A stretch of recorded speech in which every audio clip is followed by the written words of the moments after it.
더 이상 못하겠어. 너 지금 장난해? 내가 그렇게 쉽게 말할 수 있는 거였어? 그럼 어떡하라고? 내가 아무리 붙잡아도 난 더 이상 예전처럼 못해. 숨 막혀. 은지야, 제발 좀 놔줘. 놔달라고? 지금까지 내가 얼마나 노력했는데. 난 내 옆에 있고 싶어서 다 버릴 각오까지 했어. 근데 넌 그냥 도망치는 거야. 맞지? 그래, 도망치는 거야. 내가 원하는 대로 못하겠으니까. 와, 진짜 대단하다. 사랑한다고 했던 말들은 뭐야? 다 거짓말이었어? 그땐 진짜였어. 하지만 이제는 아니야. 그래? 이제는 아니구나. 확실히 말해줘서 고맙다. 서울의 겨울은 늘 차가웠다. 거리는 크리스마스를 앞두고 반짝이는 조명들로 가득했지만 내 마음속에는 희미한 불안감이 가시질 않았다. 창밖을 보니 사람들이 두꺼운 코트에 몸을 움츠린 채 바삐 걸어가고 있었다. 그런 일상을 바라보다가 문득 뒤를 돌아봤다. 주방에서는 익숙한 소리가 들렸다. 빵이 구워지는 냄새, 커피가 천천히 내려지는 소리, 그리고 조용한 움직임 지원이었다. 그녀는 언제부터인지 아침마다 나보다 먼저 일어나 커피를 준비했다. 우리가 다시 함께하기 시작한 뒤 변한 것들이 많았다. 예전처럼 모든 게 자연스럽게 흘러갔다. 테이블 위에 놓인 토스트와 따뜻한 커피, 눈이 마주칠 때마다 오가는 작은 미소들, 그리고 아무렇지도 않게 나누는 대화들, 마치 아무 일도 없었던 것처럼. 잘 잤어. 그녀가 부드러운 목소리로 물었다. 나는 고개를 끄덕이며 침대에서 몸을 일으켰다. 그녀는 여전히 부엌에서 뭔가를 정리하고 있었다. 예전과 다를 게 없어 보였지만 그녀의 어깨가 어딘가 모르게 긴장한 듯했다. 그리고 나 역시 그것을 모른 척하고 있었다. 이 작은 원룸은 원래 혜빈과 나 둘이서 쓰던 곳이었다. 마포구 한적한 골목에 위치한 조금은 낡았지만 아늑한 공간. 지원과 내가 헤어지고 난 후 혜빈은 내가 힘들어할 때 곁을 지켜줬다. 말 없이 옆에 있어주고 힘들어하는 날엔 같이 맥주를 마셔주고 아무렇지 않은 듯 농담도 던져줬다. 하지만 지원이 다시 돌아온 이후 혜빈의 태도는 달라졌다. 말로 표현하진 않았지만 그 눈빛이 모든 걸 말해주고 있었다. 아침을 먹고 있을 때쯤 혜빈이 가방을 챙겨 나갈 준비를 했다. 평소 같으면 농담이라도 한마디 던졌을 텐데 오늘은 아무 말 없이 조용했다. 문을 나서기 직전 그녀가 잠시 멈춰 섰다. 그리고 짧게 한마디를 던졌다. 나 먼저 나갈게. 단순한 인사처럼 들릴 수도 있었지만 그 말에 담긴 감정을 나는 알았다. 문이 닫히는 소리가 나고 나서야 지원이 작게 한숨을 내쉬었다. 혜빈이 우리 관계를 알면 싫어하겠지? 그녀가 조심스럽게 물었다. 나는 대답하지 않았다. 애써 모른 척했다. 우리 셋 사이의 공기가 점점 더 묘하게 변하고 있다는 걸 알면서도 어떻게 해야 할지 몰랐다. 어느 날 화장실 문이 살짝 열려 있었다. 원래는 그냥 지나쳤겠지만 그날따라 이상하게 신경이 쓰였다. 안을 들여다보니 지원이 거울을 보고 있었다.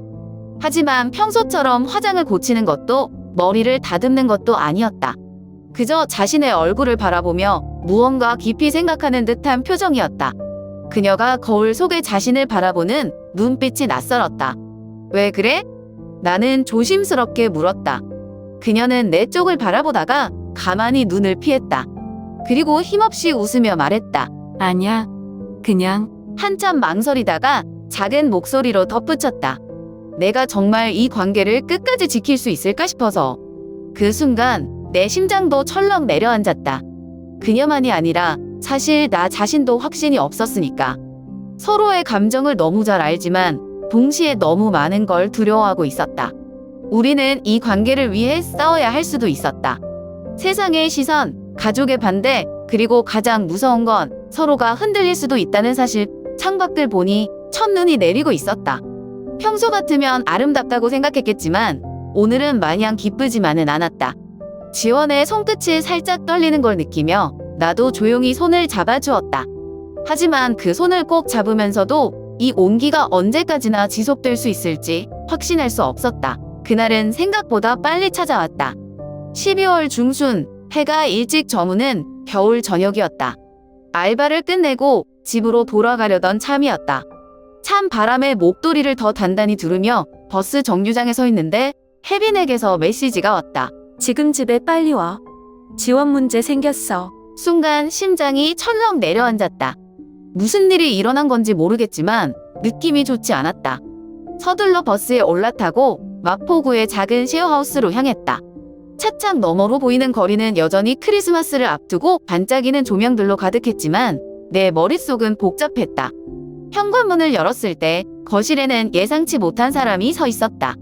지원의 아버지였다.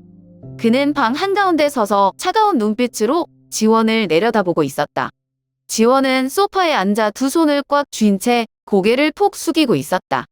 그 옆에는 혜빈이 굳은 얼굴로 써 있었다.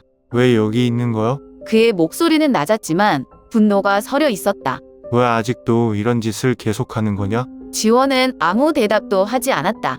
나는 그제야 상황을 이해했다. 결국 가족에게 들킨 거였다.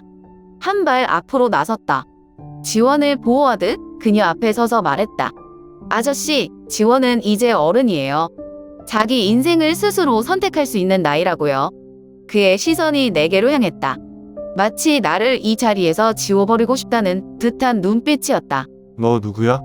감히 내 딸한테 뭘 주입시킨 거냐? 저는 지원의 연인이에요.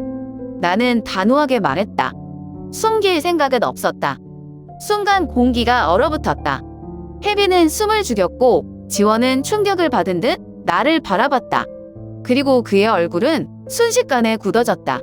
잠시의 정적 후 그의 손이 번쩍 들렸다. 그리고 다음 순간 지원의 얼굴에서 날카로운 소리가 울렸다. 이게 다 내 탓이야. 지원은 얼굴을 감싸쥐고 충격에 멍한 표정을 지었다. 나도 믿기지 않았다.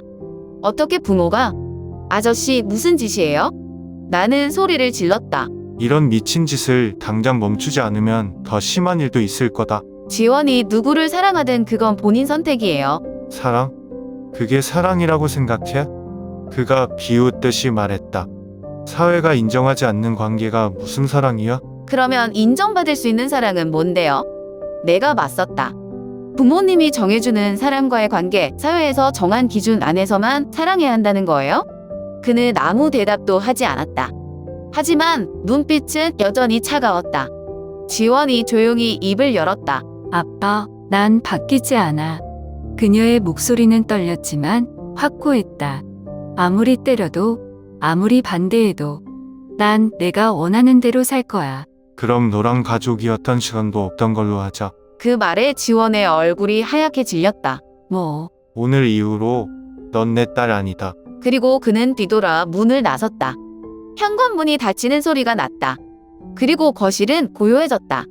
너무나도 가혹한 침묵이 감돌았다. 지원은 아무 말도 없이 그 자리에 앉아 있었다. 손으로 맞은 뺨을 가볍게 쓰다듬으며 허공을 바라봤다. 혜빈도 아무 말 없이 우리를 바라봤다. 나는 그녀의 손을 잡고 싶었지만 그녀는 아무 반응도 하지 않았다. 괜찮아, 그녀는 대답하지 않았다. 그리고 나는 그게 더 무서웠다. 나는 그 자리에 얼어붙은 채 아무 말도 할 수 없었다. 지원도 마찬가지였다. 그녀는 울지도 않았고 소리내어 반박하지도 않았다. 다만 입술을 꼭 깨문 채 가만히 서 있었다. 한 손으로 맞은 뺨을 살짝 쓸어내리는 모습이 어딘가 불안해 보였다. 아버지는 마지막 경고를 하듯 낮고 단단한 목소리로 말했다. 내가 너한테 정상적인 삶을 살 기회를 줬다. 그런데도 넌 이런 길을 선택하는 거냐? 지원은 천천히 고개를 들었다. 눈빛은 단단했지만 목소리는 조금 떨리고 있었다. 아빠가 말하는 정상적인 삶의 의지가 없으면 난 필요 없어. 그 순간 아버지의 표정이 완전히 굳어졌다. 더 이상 말할 가치도 없다는 듯한 얼굴이었다. 그리고 아무 말 없이 돌아섰다. 문을 나서기 전 그는 마지막으로 짧은 한마디를 남겼다. 지금부터 넌 내 딸이 아니다. 그리고 문이 세게 닫히면서 그의 뒷모습은 사라졌다. 순간 온 세상이 조용해진 것 같았다. 거실에는 나와 지원만 남아 있었고 혜빈도 옆에서 아무 말 없이 우리를 바라보고 있었다. 창밖에는 서울 겨울밤에 불빛이 반짝이고 있었지만 방 안은 차가운 공기로 가득 차 있었다. 지원아, 괜찮아? 나는 조심스럽게 물었다. 하지만 그녀는 아무 대답도 하지 않았다. 그냥 그 자리에 앉아 있을 뿐이었다. 뭐라도 말해줘. 아무 말이라도 괜찮으니까. 지원은 여전히 침묵했다. 그렇게 시간이 흘렀고 나는 점점 불안해졌다. 그러다 갑자기 그녀가 작은 목소리로 말했다. 이제 나 혼자인 거네. 무슨 소리야? 우리 가족은 나를 버렸어. 아니야. 너 혼자 아니야. 난 여기 있잖아. 내가 손을 잡으려고 하자 그녀는 조용히 손을 피했다. 그 작은 움직임이 너무 아프게 느껴졌다. 근데 넌 내 가족이 아니잖아. 은지야. 그 말을 듣는 순간 가슴이 무너지는 것 같았다. 나는 아무 말도 할 수 없었다. 지원은 피곤한 듯 머리를 감싸쥐고 깊은 한숨을 내쉬었다. 혜빈이 조용히 입을 열었다. 너희 이제 어떻게 할 거야? 나는 지원을 바라봤다. 하지만 그녀의 얼굴에는 아무런 감정도 남아있지 않은 듯 보였다. 몰라. 그리고 그 말이 우리 상황을 그대로 설명해 주는 것 같았다. 그날 이후 지원은 변했다. 원래도 조용한 편이긴 했지만 이제는 더 깊은 침묵 속으로 숨어버린 것 같았다. 예전에는 아무렇지 않게 내 손을 잡고 걸어가던 사람이었는데 이제는 길을 걸을 때마다 손을 꼭 주머니에 넣고 있었다. 웃음도 줄어들었고 뭔가를 말할 때도 신중해졌다. 나는 그녀가 아프다는 걸 알고 있었다. 하지만 그녀는 끝까지 아무 말도 하지 않았다. 처음에는 기다려줘야 한다고 생각했다. 하지만 시간이 지나도 그녀는 변하지 않았고 오히려 나를 점점 멀리하는 것 같았다. 아무렇지 않은 척하려 했지만 나도 점점 지쳐갔다. 어느 저녁 우리는 나란히 누워 있었다. 불을 끄고 방 안에는 희미한 가로등 불빛만 들어와 있었다. 예전 같으면 자연스럽게 팔을 베개 삼아 누웠을 텐데 오늘은 서로 등을 맞대고 있었다. 지원아, 나는 조용히 불러봤다. 하지만 그녀는 대답하지 않았다. 한참을 망설이다가 나는 솔직하게 물었다. 후회해? 이번에도 바로 대답하지 않았다. 그저 정적만 흘렀다. 나는 침대 위에 손을 올려 그녀가 내 손을 잡아주길 기다렸다. 하지만 지원은 끝내 아무런 움직임도 보이지 않았다. 그리고 아주 작은 목소리로 마치 혼잣말하듯 말했다. 모르겠어. 은지야. 그 말이 심장 깊숙이 박혔다. 순간 숨이 턱 막히는 것 같았다. 모르겠다고? 응. 그럼 나도 모르겠어. 내가 그렇게 말하자 지원이 조용히 등을 돌려 나를 바라봤다. 어둠 속에서도 그녀의 표정이 흔들리고 있다는 게 보였다. 은지야. 너까지 이러면 안 돼. 그럼 내가 어떻게 해야 하는데? 그냥 지금처럼만 있어줘. 그게 얼마나 힘든 줄 알아? 나는 숨을 깊이 들이마셨다. 눈을 감고 가슴 속에 쌓인 말을 꺼냈다. 난 노력하고 있어. 지원아, 너한테 다가가려고. 근데 넌 점점 나를 밀어내고 있어. 나만 이 관계를 붙잡고 있는 것 같아. 그런 거 아니야. 그럼 뭔데? 나도 모르겠다고 했잖아. 그래, 모르겠으면 솔직히 말해줘. 계속 이렇게 있을 거야? 아니면 우리도 끝내야 돼. 그 말을 뱉는 순간 내 가슴도 찢어질 것 같았다. 하지만 이대로 아무 말도 못하고 있는 게 더 괴로웠다. 지원은 아무 대답도 하지 않았다. 그냥 나를 가만히 바라봤다. 그날 밤 우리는 더 이상 아무 말도 하지 않았다. 하지만 서로의 침묵이 너무나도 크게 들렸다. 그날 이후 지원은 점점 더 멀어졌다. 원래도 조용한 성격이었지만 이제는 대놓고 나를 피하는 게 느껴졌다. 예전엔 아침마다 먼저 메시지를 보내곤 했는데 이제는 내가 보내도 몇 시간 뒤에야 짧게 답장이 왔다. 같이 밥을 먹을 때도 카페에 가서 이야기를 할 때도 어딘가 멍하니 딴 생각을 하고 있었다. 그리고 무엇보다 더 이상 나를 똑바로 바라보지 않았다. 처음에는 그냥 바쁜가 보다 싶었다. 하지만 시간이 지날수록 내 마음속 불안은 점점 커졌다. 지원은 이제 집에도 늦게 들어왔고 주말에도 출근이라며 나와 보내는 시간을 줄여갔다. 그리고 어느 날 나는 우연히 지원이 직장 동료와 함께 있는 모습을 보게 됐다. 그날은 금요일이었다. 친구와 함께 홍대에서 밥을 먹고 나오다가 길 건너편에서 지원을 발견했다.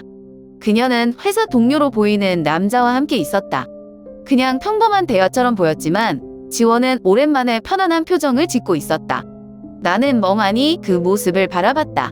질투라기보다는 두려움이 컸다. 저 사람 앞에서는 저렇게 자연스럽게 웃을 수 있는데 왜 나한테는 점점 더 어색해지는 걸까? 그날 밤 나는 집에서 지원을 기다렸다. 시간이 늦어질수록 머릿속이 복잡해졌다. 혹시 내가 너무 예민한 걸까? 아니면 진짜로 변한 걸까? 문이 열리는 소리가 들렸다. 지원이 들어왔다. 나는 그 순간을 놓치지 않고 물었다. 어디 갔다 왔어? 지원은 순간 멈칫했다. 하지만 곧 아무렇지도 않다는 듯 말했다. 그냥 동료들이랑 밥 먹고 왔어. 왜 말 안 했어? 굳이 말할 필요 있나 해서. 지원아, 우리 사이에 굳이라는 말이 왜 나와? 나는 차분하려고 노력했지만 목소리가 점점 떨리고 있었다. 지원은 가방을 내려놓고 한숨을 쉬며 나를 바라봤다. 은지야, 그냥 피곤해. 이런 걸로 싸우고 싶지 않아. 싸우자는 게 아니야. 그냥 솔직하게 말해줘. 요즘 왜 이렇게 피하는 거야? 나 안 피했어. 거짓말하지 마. 진짜야. 그럼 왜 나한테 시선도 안 맞춰? 왜 점점 멀어지는 느낌이 드는데? 지원은 아무 말 없이 나를 바라봤다. 그러다 조용히 눈을 피했다. 나는 그 반응이 더 무서웠다. 지원아, 후회해? 이번에는 피하지 않았다. 대신 내 눈을 똑바로 바라보며 말했다. 모르겠어. 그 말에 가슴이 철렁 내려앉았다. 뭐 모르겠다고? 나 이렇게 계속할 수 있을지 모르겠어. 그 순간 뭔가가 무너지는 소리가 들리는 것 같았다. 그 순간 세상이 무너지는 것 같았다.